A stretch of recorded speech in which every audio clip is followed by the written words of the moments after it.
So eto na mga boss, finally, official na ngang winelcome dito nga sila Anthony Davis, Max Christie at Caleb Martin dito nga para sa Dallas Mavericks. Ano nga ba mga boss ang naging komento dito nila AD, Max at Caleb Martin dito nga patungkol sa kanilang naging trade dito nga papunta sa Dallas Mavericks? Ano itong pabirong sinabi ni AD sa mga reporters patungkol nga dito kay Max Christie? At pag-usapan natin yan.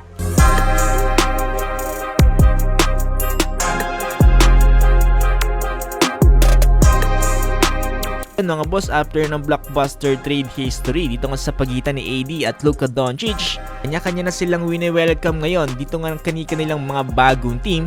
Una na nga si Luka Doncic na welcome dito nga ng Los Angeles Lakers, at eto na sila AD at Max Christie kasama itong si Caleb Martin sa kanilang press conference. So sabi nga dito ni Anthony Davis mga boss, no, obviously it's a business nga daw. Nagigets nga din daw kung sino nga ba itong si Luka Doncic para nga dito sa kanilang franchise. Hindi daw siya nasusurprise sa mga naging reaksyon ng mga fans dito nga para sa Dallas Mavericks. Hindi pa rin daw mawawalang kanyang trabaho na gawin ang kanyang dapat gawin dito para sa Dallas Mavericks.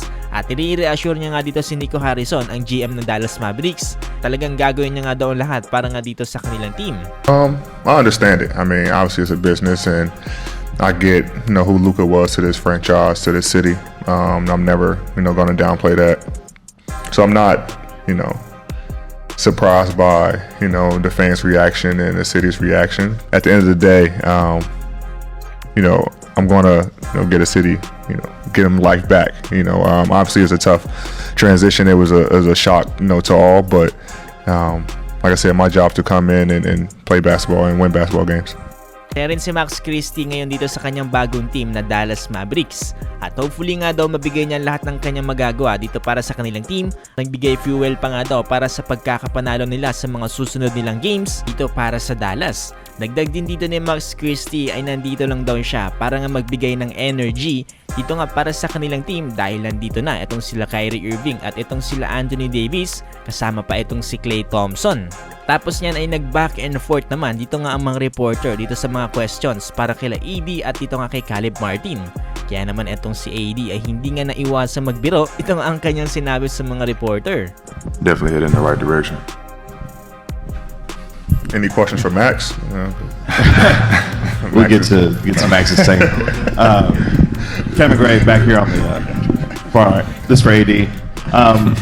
AD. Kakatouch talaga etong si Anthony Davis dahil hindi niya nga iniiwanan etong si Max Christie sa ere.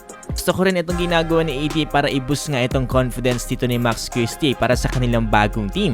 For mga boss, looking good etong si Max Christie dito nga para sa kanyang bagong team na Dallas Mavericks. For kasi itong si Max Christie ay nag-average ng 15 points para nga dito sa Dallas Mavericks sa kanyang last 2 games dito nga kontra sa Philadelphia 76ers at kontra nga dito sa Boston Celtics.